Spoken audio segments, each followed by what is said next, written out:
이 디젤게이트 파문을 겪었던 아우디 코리아가 이번에는 주행거리 조작 논란에 휩싸였습니다.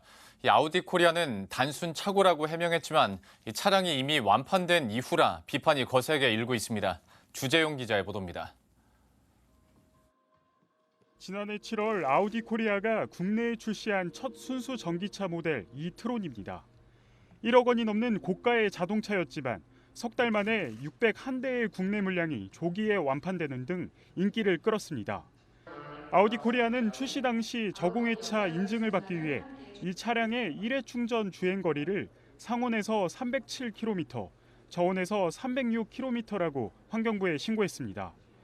그런데 지난달 아우디 코리아가 실제 저온 주행 거리는 처음 신고한 주행 거리보다 20% 짧은 244km라고 정정 신고를 냈습니다. 이에 대해 아우디 코리아 측은 한국 규정이 아닌 미국 규정에 따라서 주행 거리를 측정하는 착오가 있었다고 해명했습니다.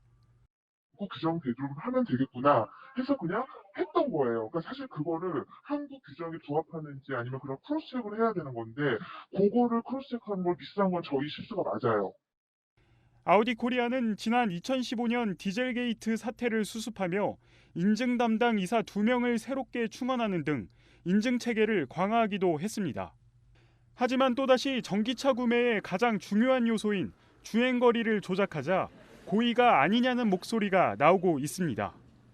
기온이 급강한 이런 한파에는 저온의 차량의 주행 성능 같은 게 이번 겨울에 전기차들이 운행이 안 되고 정지하고 이런 상황을 보면 상당히 중요한 구매 포인트가 될 수 있거든요. 이걸 가지고 보조금 때문에 속인 게 아니고 실수다라고 얘기하기에는 상당히 좀 악의적인 어떤 상술이 아닌가 이렇게 보고 있습니다.